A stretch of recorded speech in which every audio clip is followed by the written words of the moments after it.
All right. So thank you everyone for joining us. Today for the AQT talk, we have Professor Archana Kamal, who directs the Quantum Engineering Science and Technology Group at Northwestern University.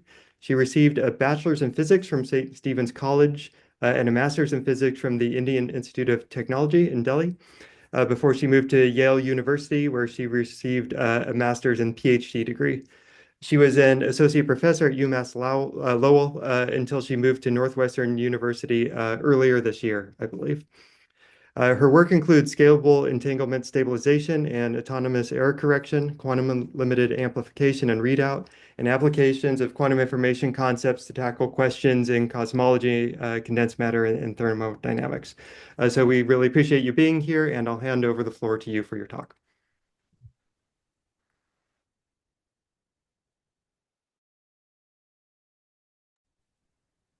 We've now lost your audio, unfortunately.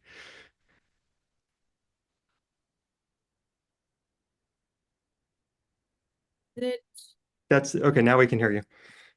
Okay, sorry about that. I was just thanking for inviting me and then also just talking about it. Maybe this is the last talk of the semester for you guys, so I'll try to keep it happy and merry, I would say. So today I'll be talking about our recent results on these semi-unwanted effects. I say semi because actually I will hope to convince you that first of all, not only we can explain them, but we can probably control them in some meaningful ways. This is based, the two effects I'll be talking about are non-QND, which is QND stands for quantum non-demolition, so non-quantum non-demolition effects, and non-Markovian effects, both of which we see, especially in platforms like Circuit QED, but in general, they are effects which pervade any QI platform which has a strong coupling, which practically every QI platform does have.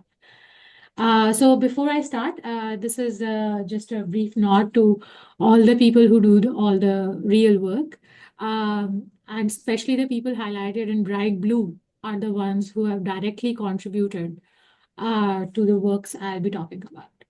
So this audience doesn't need any introduction to circuit QED, but just for the sake of completeness and get a head start, let's see. I will directly talk about first dispersive circuit QED, uh, which is a place where you do not expect any non-QND effects. So this is the first part of my talk when I'm going to talk about non-QND effects.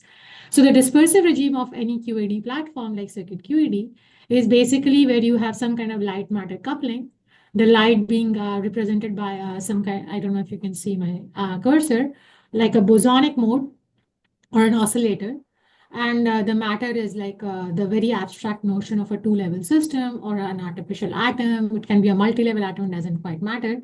But the idea is that the dispersive regime of quantum electrodynamics is when the detuning between these atoms is far greater than the coupling interaction strength. So this is, you are in the strong coupling. So G is more than any kind of decoherence rates on your system.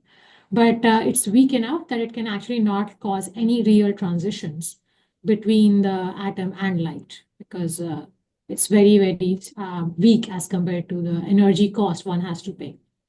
Now, in this regime, there is a way to actually think about this QED Hamiltonian in this diagonalized basis, which is also called the dispersive Hamiltonian or Schrieffer-Wulff transformation, for which we borrow directly from condensed matter theorists, where you take the interaction between these guys, which can be of Jaynes Cummings or some Rabi model, and you diagonalize it along the preferred basis of the Hamiltonian, the uncoupled Hamiltonian.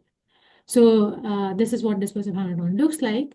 You basically get some kind of a lamp shift, which is basically the qubit ground state shifts a bit and just renormalizes its frequency. And the other one is basically the ZZ kind of coupling between the light and matter, which is sigma Z beta B. And this is essentially what is typically used for reading out superconducting qubits. It has been a very successful strategy. And the reason for that is that this is a QND interaction in the purple, because it commutes both with the qubit Hamiltonian or the system Hamiltonian and the meter, which is the cavity. So typically what you do is you measure the frequency of the cavity, and depending on the state of the qubit, it has shifted because of a plus minus So it's very, very successful. And we expect this kind of interaction to have no back action, in the sense that when you do a strong projective measurements and you keep on measuring the system, like you have to repeat this measurement average over several times, that the following measurements don't really interfere with the previous. The results of the following measurements are not affected by the previous measurement. That is the whole idea of QND, which is unlike a position, a position measurement, where the fact that you measure position, that has a back action momentum, and that basically ruins your future position measurements. So that is an example of a quantum non-quantum non-demolition measurement, which is what you don't. However, despite this very simple picture, which is everyone is known to everyone, we find, and people have found actually in several experiments, that T1 actually often changes during the readout, which essentially means that the readout is non-QND even in the dispersive regime, because it's actually acting back on a qubit in an unexpected way. And I just told you that in principle, based on at least this unitary picture, we do not expect that to happen. So this is one example. This is actually was one of the data taken on IBM quantum device in Sherbrooke, where they found that if they make a direct measurement of T1 of the qubit, it was a trans1 qubit, they find a T1 of around 270 microseconds.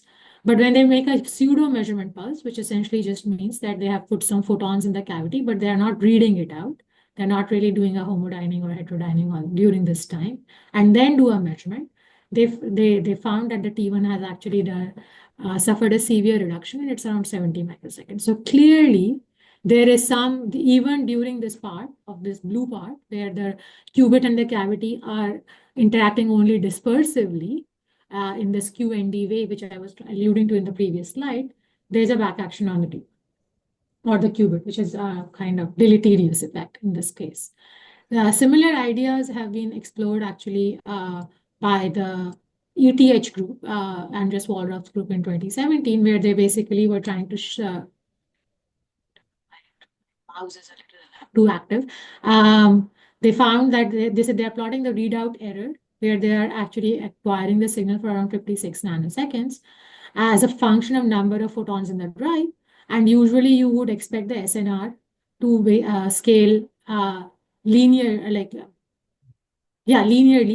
in theory, which is basically saying that the error should decrease. But what they find is that actually error starts increasing after like 2.3 or 2.5 photons in the drive. And this is also a kind of a non-QND effect, because ideally you do not expect that. You just are getting more and more information in a QND way, and you're averaging it, and this is not what should happen. And this is actually the work done by Irfan Siddiqui's group at Berkeley. So just in your neighborhood, where they actually found that just because you have a cavity photon occupation number, they found there, as they are increasing the cavity photon occupation number, they find a significant excited state population. And recall, this is highly detuned from the qubit. So there is no way this cavity occupation can actually drive photons, drive the qubit directly, but still there's a substantial excited state fraction in the presence of cavity photons. So all these kind of experiments have indicated that dispersive readout is not as silent and as QND as we expect it to be, but no one has really been able to really explain this T1, what is now become the T1 anomaly or at least colloquially it's called T1 anomaly in dispersive circuit qubit. So this idea of T1 anomaly had persisted in the field for quite some time, and starting with the work by Alexandre Blais's group in late 2000s, there have been several previous attempts where, including in Irfan's group, there have been attempts to explain this using the dress dephasing model, that there is probably some noise at the qubit readout resonator detuning, and that this is some kind of down-converted noise at the qubit frequency.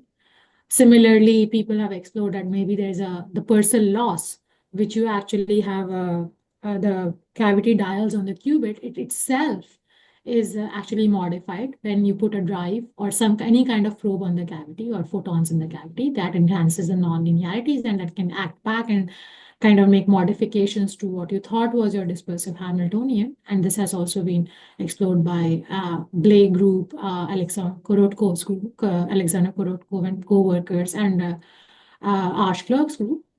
Very recently, there has been idea of these mist or measure. Now, at least when it was originally introduced, it was not called mist. It's basically these measurement-induced state transitions, where some kind of higher qubit levels hybridize with the cavity and they mediate transitions and affect your T1 between 1 and 0 levels.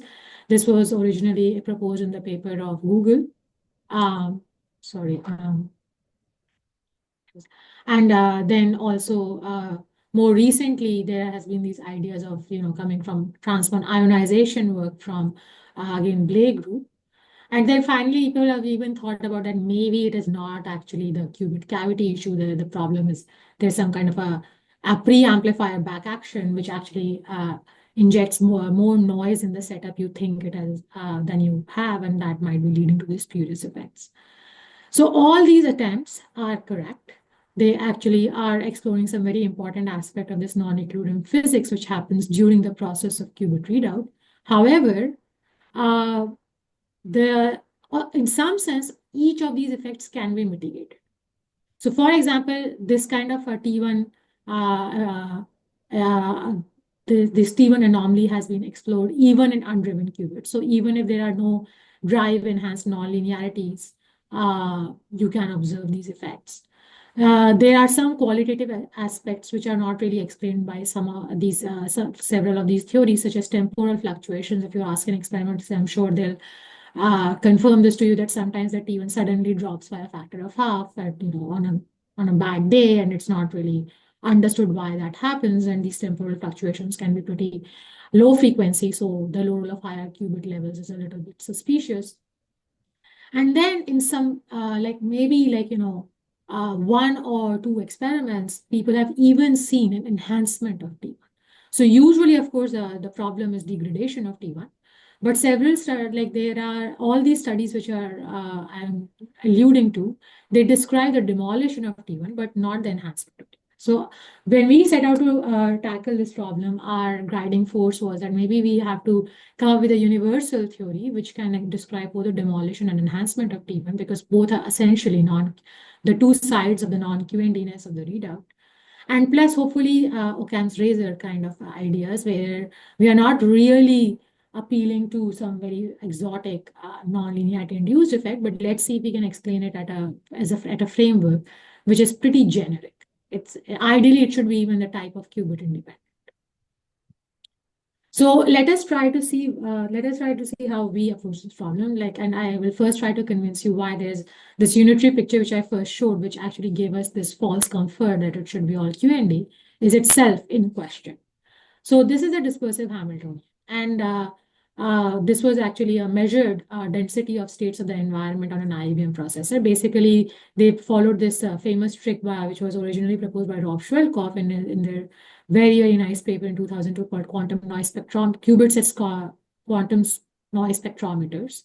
The idea is that if you actually measure the qubit T1, by using the T1, you can infer what is the spectral density of noise, because after all, from Fermi's golden rule, we actually kind of know that they are directly related, the rate of decay and the spectral density of noise. So what they did was, they basically took some kind of an ancilla qubit or a probe qubit, and they measured its T1. This is not the data qubit on which they were trying to do it. They were just trying to use that ancilla qubit or the probe qubit to measure the density of states of the spectrum, which is plotted as a function of detuning, where 0 means basically the qubit frequency of the data qubit, not the probe qubit, let's say. And now, as a function, as I already said, now I know the environmental spectral density seen by using this qubit as a spectrometer of noise. And now I try to say that, if I plot the T1 of a data qubit as a function of number of photons in the resonator, what should happen? So now, what do you expect? The point is, as I said, according to this unitary picture, the only thing if you take the qubit point of view, this is not a dispersive shift, it's actually a Stark shift, because more number of photons you put in the resonator, larger your B dagger B, more your qubit frequency will shift, and basically you will try to see that there is actually a spectral density of noise, which you will which you can scan from here to, let's say, on the other side, and you should expect that the T1 will just follow the inverse of the spectral density. So wherever you find a peak in the spectral density, you should expect a dip in the T1 and vice versa. So this is what you expect.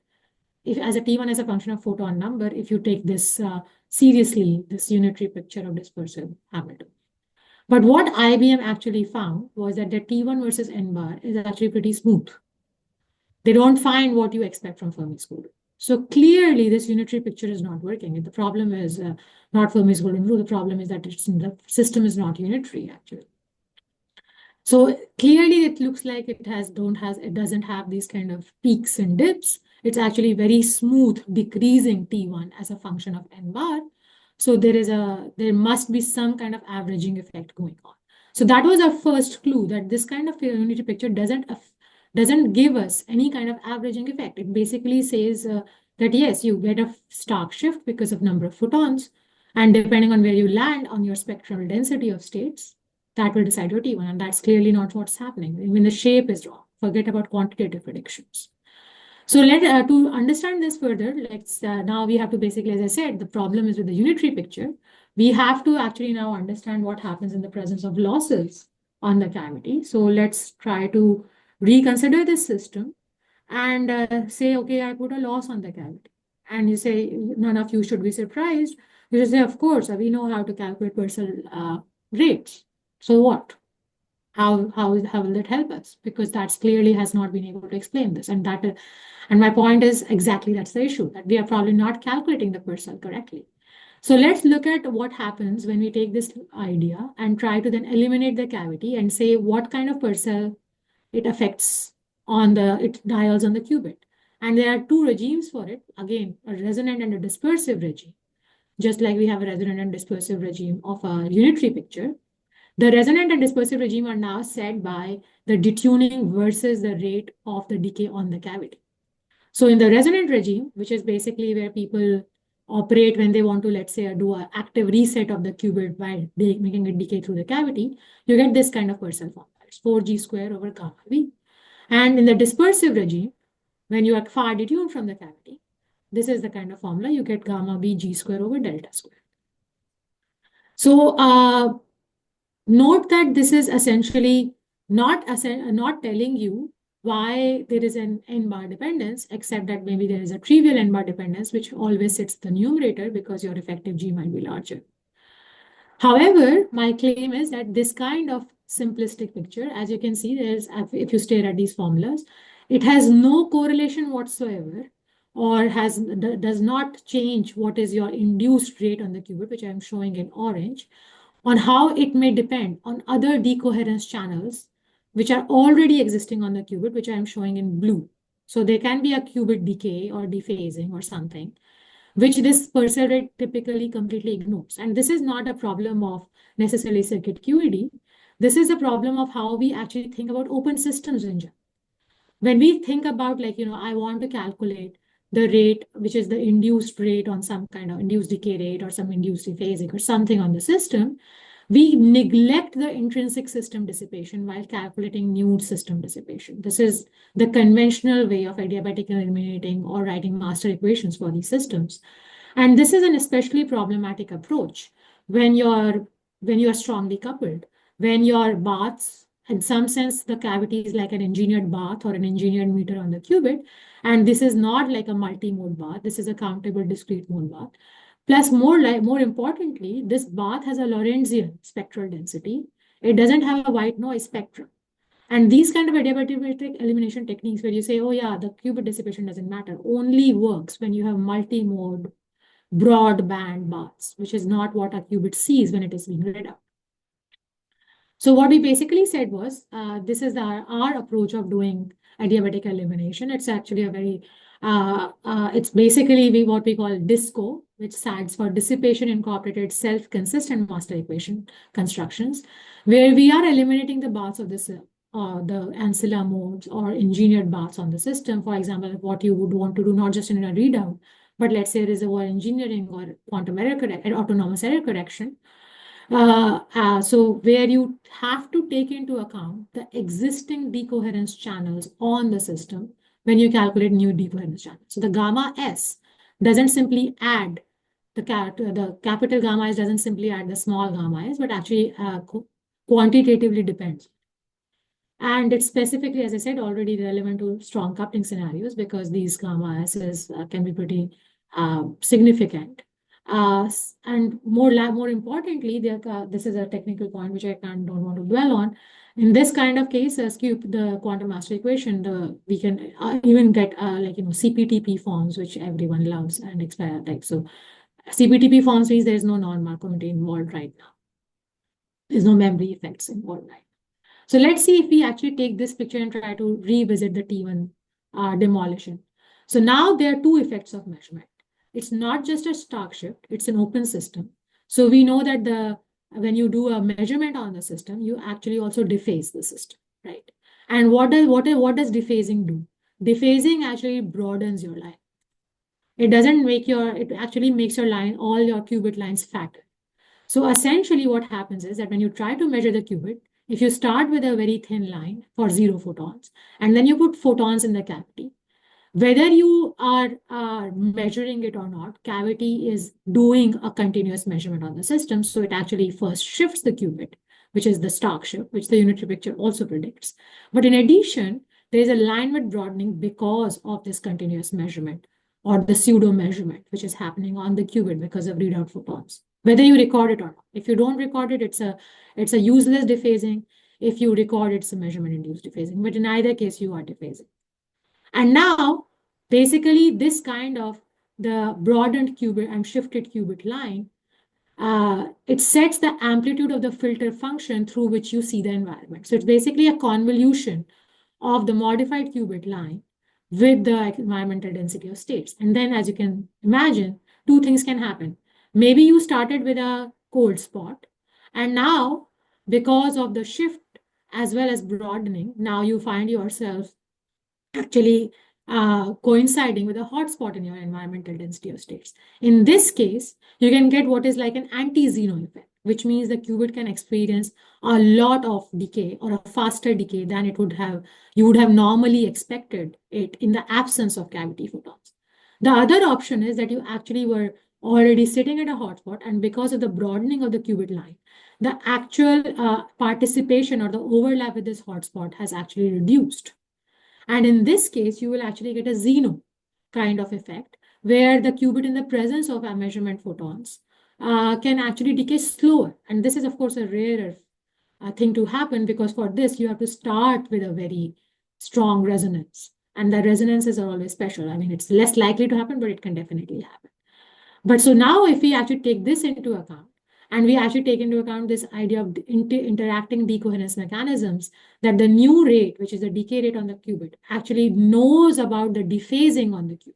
So gamma phi is the dephasing on the qubit, and gamma S is the decay on the qubit. And you can see now the T1 depends on the d phi of the qubit, and this T phi is because of the measurement. So now when you are near resonant with the warp mode, as I said, you can see that omega b minus omega s is 0, and your gamma phi sits in the denominator. And then that means that as you measure harder, NB is larger, gamma phi is larger, you basically find yourself that your gamma is actually decreasing, which is the blue curve. Whereas if you're in the off-resonant situation, which I was talking about, then you get a very Purcell-like formula. So if you recall the Purcell formulas I showed earlier, they were like 4g square over kappa b's or gamma b's and gamma b g square over delta square. So in some sense, instead of gamma b, all the effect here is coming because of qubit self-dephasing. So actually T1 modification or demolition due to readout is nothing but self-dephasing mediated Purcell. It's almost that a qubit dephasing itself leads to a Purcell effect.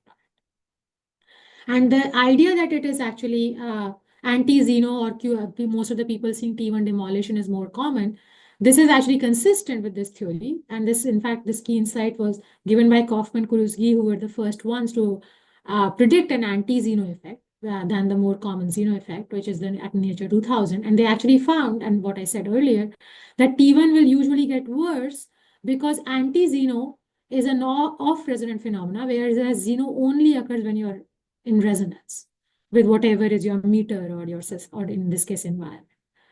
However, their theory does not take into account like strong coupling effects. So if we actually do Kaufman-Kurisky formula as is for the circuit QED setup, we get this black line, and as you can see, it severely undershoots what IBM was doing. So to finally confirm this theory, we actually find that this was a really interesting and clever experiment done by IBM guys. They actually had an engineered TLS, which they call the defect transmon, which they coupled to the data transmon. And then what they did was basically they put some kind of a flux noise so that they could only tune the qubit line width without changing its frequency. Basically, we wanted to decouple the shift and dephasing, which both occur together in the presence of readout photons, to actually show what is the effect of dephasing. And what they found is this is plotted experiment versus theory. It's basically a color plot where the color is the rate of decay of the qubit or the T1. The x-axis is detuning from this defect transmon, which is basically like the system bar detuning, and the y-axis is dephasing. As you can see, the quantitative agreement between theory and experiment is excellent, and as we expected, the away from resonance, which means when you're off resonance. So if I take the orange cut, I actually see an anti-xeno effect, whereas if I'm on resonance, I see a xeno effect. And which is what is exactly predicted by the theory. And as I should say that there is no free parameters in this theory, and we can really capture the change in or the variation in T1 because of this measurement induced kind of dephasing. Here we are just kind of simulating it or emulating it using flux noise over 3 orders of magnitude. So it meets our criteria of like trying to come up with a self-consistent framework which can explain both demolition and enhancements of T1 in presence of readout quite compellingly. And in the interest of time, I'll skip this because I'm already halfway through with my time, or maybe more than that. That there are some other kind of effects this DISCO framework has actually predicted, which were not accessible earlier. We can even get a cancellation of the Purcell for certain values of gamma B's and or deltas in certain parameter regimes, which you can even tune with squeezed noise.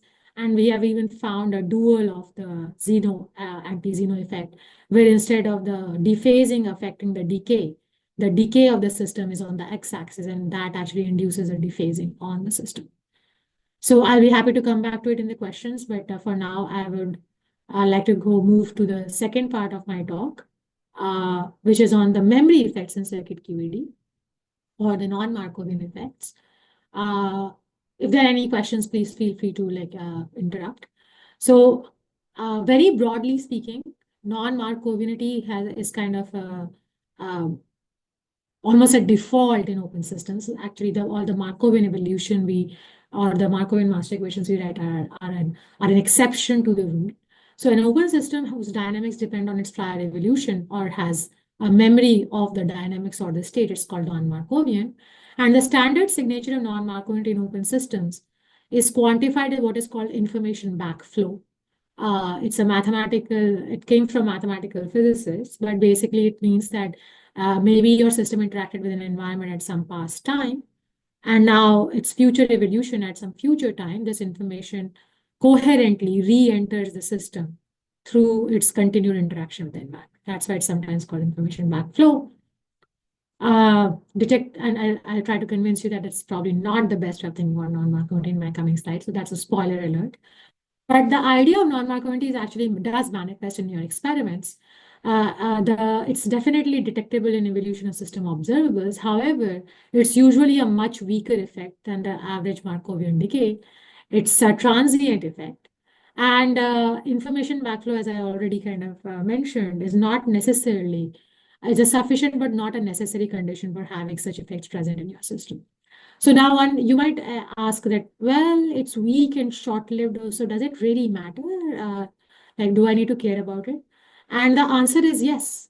It matters quite a lot, especially when you try to do this for multi-qubit or strongly coupled many-body systems or multi-qubit processors, because these effects are known to lead to off-resonant coherent errors.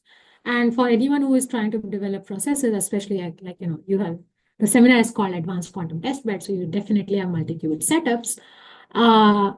There was this really interesting paper by IBM in this year where they actually showed that these kind of errors not only lead to off-resonant coherent errors, which are very hard to correct, but they actually break the stationarity assumption, which essentially means that error. So, for example, now when you are doing randomized benchmarking, you try to find what is the fidelity of your gates, and it should not depend on what order you do your gates. And now, in the presence of these kind of non-Markovian errors, it actually depends on when you did your two-qubit gate and in which order you did the gates. So this kind of stationarity assumption, which is actually very important for these kind of verification and control protocols, itself breaks down in the presence of these errors. Because the gates are also fast, right? So these short-lived, it might be short-lived on an average time dynamics, but not on the gate times.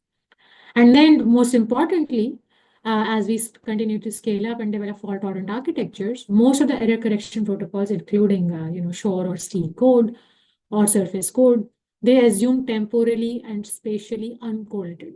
They do not assume that there can be any temporal correlation in the noise which your system is subjected to, and non-Markovinity because of this dependence or past future, sometimes it's also called past future entanglement, actually has a temporally correlated noise subject like shining on your system in some sense.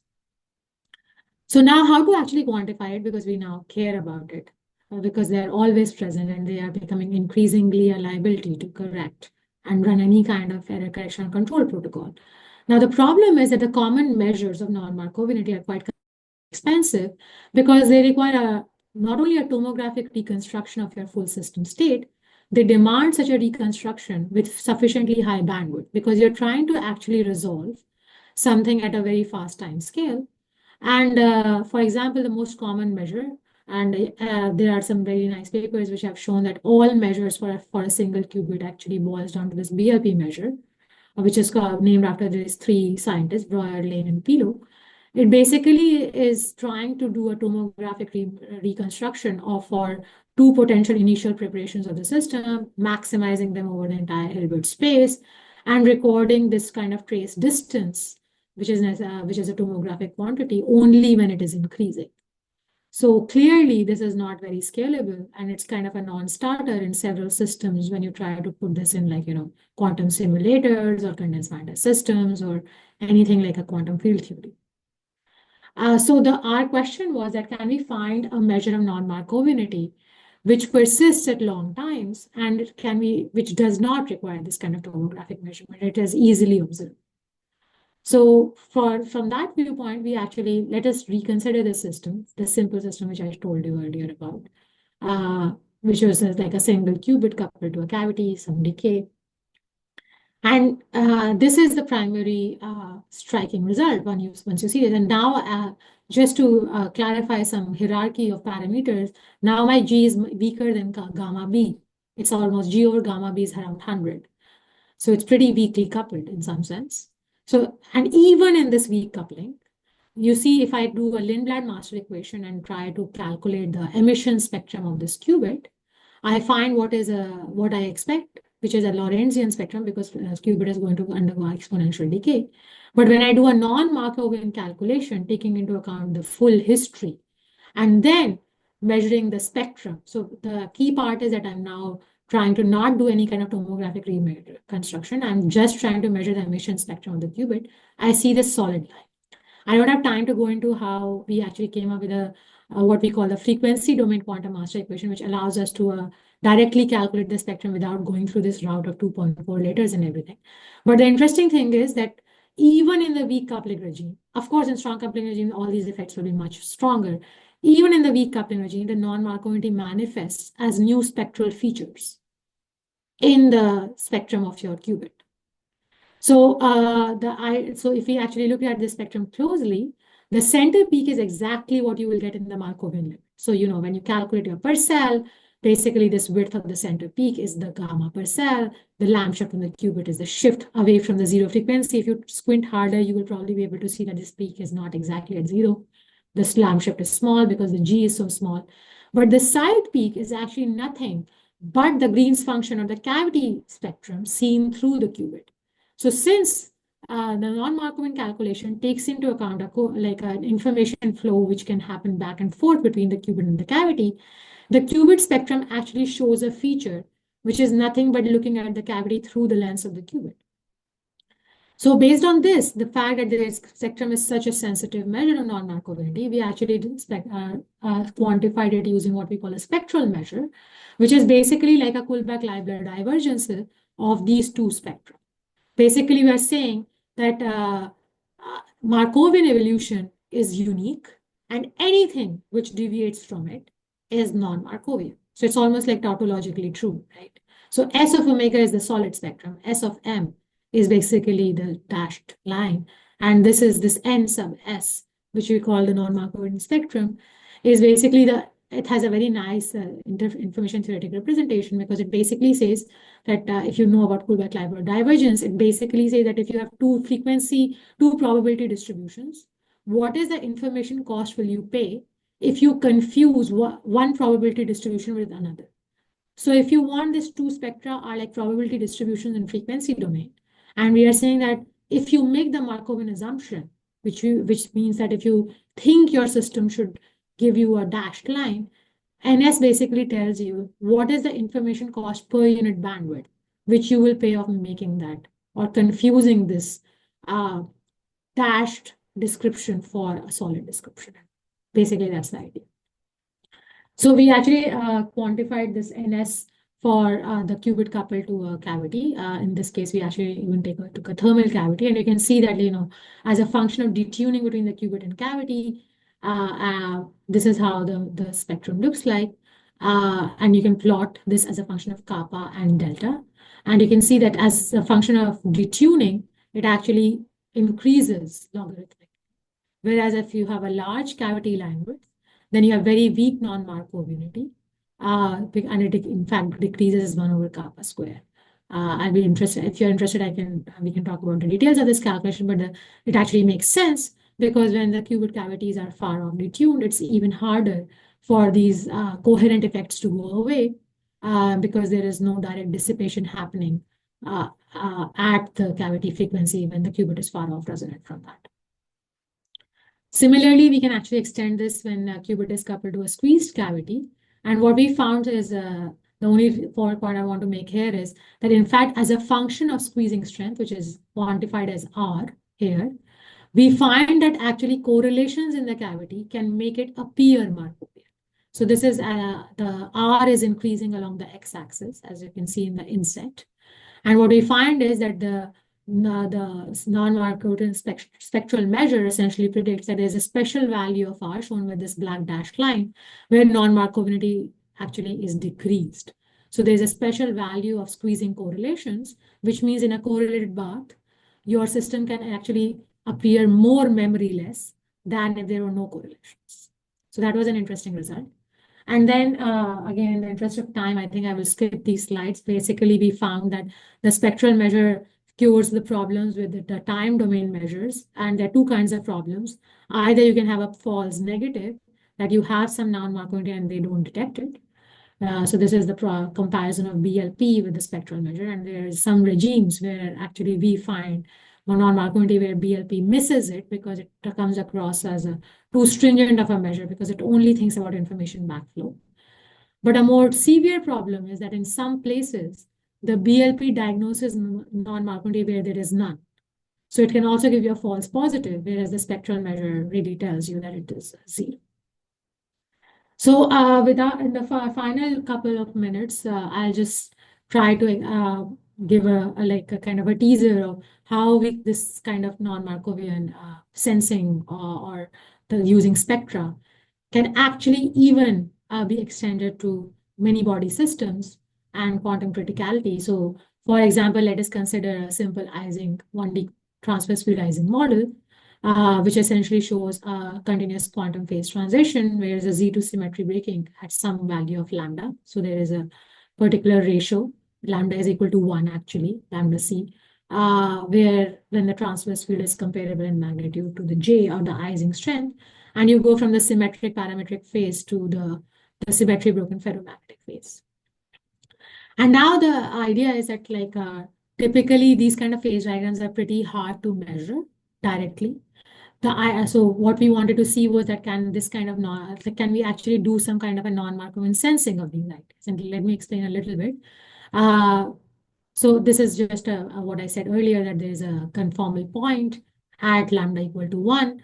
And what we want to do is to actually think or detect this kind of quantum criticality or correlations in this path, which are really now on this thermodynamic scale, on the thermodynamic limit, using some simple probe qubits. So the point is we have completely flipped the problem on its head. We are not trying to actually measure the system of interest. We're trying to take a 1D transverse realizing model and writing it as an environment to a simple probe qubit. Because the qubits are very easy to measure. So I'm going to measure, basically write down a quantum master equation for this probe qubit, where this 1D transverse realizing model is an environment to it. And this is just, the kind of interaction we get for this kind of interaction with the probe qubit. It's very simple actually, but it looks more complicated in this Majorana fermion basis. But the idea is, okay, technicalities aside, you will trace out all these orange balls, which is basically these 1D transverse realizing model. And then what you will get is some kind of decay or decoherence rate on the qubit. And that is all you want to measure. And in principle, because of Markovian or non-Markovian effects, this can in principle be a function of time. It may not be, but it can, right? So the idea is, by looking at this gamma phi of t, can I infer what the transverse realizing model was doing? And the answer is yes. And that is basically what we found, that actually at criticality, what we find is that the gamma phi, which is a conformal field theory point, it actually becomes constant. So if I initialize the qubit in let's say the eigenstate of sigma x, it actually goes to 0. So the blue line is at criticality. It basically completely decays because you have a finite dephasing rate, which is constant. But away from criticality, as you can see, the dephasing rate in this case, or the decoherence rate itself, goes to 0 as you move away from criticality. So that means that if you initialize the qubit in an eigenstate of sigma x, you will have a lot of coherence left in steady state. So by just looking at the probe qubit, I can infer whether the Ising model is actually at a critical point or not at the critical point. And amazingly, for at least this, for a special kind of a dephasing time interaction, there's an exact description of the system, which does not rely on master equations. And what we found was that we can even write master equations, and so the colored lines are master equation predictions, and the dash black lines are exact calculations, and they match, as you can see, not only just qualitatively, but quantitatively. So in the interest of, we can also plot the spectra and so on. I will probably skip this because I'm running out of time. But the point is, just like by measuring this spectral, this kind of spectral measure of non-Markovinity as a function of lambda, and then, which is what I'm showing here, you can actually find that when you plot the derivative of the spectral measure, you get a discontinuous jump, just like you see in a phase transition. And this phase, so basically, spectral measure, which is a non-Markovian of the probe qubit, it's almost plays the role of a non-equilibrium heat capacity of sorts.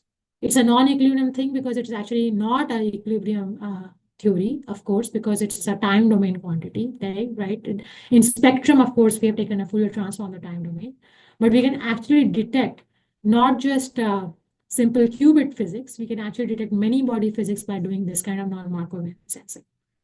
So I will end here, and I hope that I have given you a brief outlook of all these non-something effects in the circuit QED. The first thing which I discussed was these non-QND effects. And besides explaining the T1 anomaly, we are now finding that this DISCO framework can allow us to explore new class of continuous measurement effects. And in the second part, hopefully this idea of trying to look for non-Markovian correlations or temporal correlations in frequency domain can be a powerful diagnostic, especially when you're thinking of multi-qubit setup. And it can even give you a powerful proof of many body correlations. So thank you for your attention, and I'll end here. Thanks. All right, thank you very much. Let's thank our speaker with our James. We do have, I think, a few minutes for questions if anyone has any. If you do, please go ahead and unmute and ask them directly or put them in chat, and David or I will relay them. And David. Or Ravi, if you have a question. Hey, Archana, can you hear me? Yes, I can. Okay, great. Thanks again for the talk. I really enjoyed it. I'm very curious about this non-Markovian quantum sensing for many body correlations. I'm curious, is there back action of this sensor on the many body system, especially if like the Yeah. sensor has uneven coupling to the many body system? It's absolutely an excellent question. First of all, yes, absolutely. So I think I might have a slide for this, but basically here what we did was we actually had a QND measurement between the qubit and the sensor. So let me go back. This S actually commuted with the qubit Hamiltonian. So that's why I called this a dephasing rate. But in principle, you can have a sigma X, right? Which will have a, so you can also have a non-QND interaction. And interestingly, it doesn't change what is the sensing of the conformal points. But actually what it changes, and this is something which maybe, okay, let me see if I can pull up that slide. Sorry. Let me stop sharing and then go for this. Oh, I've stopped sharing, so how now I can't go for it. Sorry. Basically, what I was trying to get at was it doesn't affect the conformal sensing. What it affects is the sensing of the RG flow. Not only we can actually sense conformal points, we can actually sense renormalization group flow between these points. And that depends on the back action of the qubit on the sensor. But the fact that it is at critical point or not at critical point, that doesn't change. Because the reason for that is that at critical point, you see the system is completely long range correlated, right? It's like the correlation length is comparable to the system size. So the quantum fluctuations with the back action don't matter because they are small scale fluctuations. But when it comes to RG flow, where there's a perturbation to the conformal point, and then you have basically some kind of a flow, that knows about those fluctuations, quantum fluctuations. I see. Thank you. If that makes sense. Yeah. I have a question on your result that the dephasing is 0 at the critical point. Mm-hmm. Is that just critical slowing down or is it something else? Oh, no. So sorry. I say at critical point, the dephasing rate is constant. It's Markovian. But it's not 0. Okay. It's not 0. And the Okay, reason for that is basically, in some sense, the Ising model is so stiff, it's so long range correlated that effectively G is super weak, where Markovianity, and that's why the system becomes Markovian. Basically, you feel it's kind of very interesting that at conformal points, the system shows the probe qubit, I would say. The probe qubit shows Markovian decay, but if you're not at a conformal point, it shows non-Markovian. So by just looking at Markovianity or non-Markovianity of your decay envelopes, you should be able to guess whether you are at conformal or critical points or not.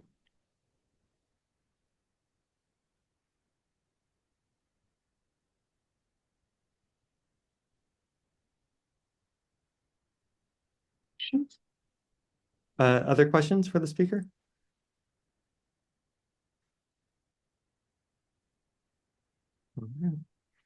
Okay, well then let's thank Archana one more time. Again, we really appreciate the talk and for joining us today. And Thank you. have a good holiday break. You too. Thanks.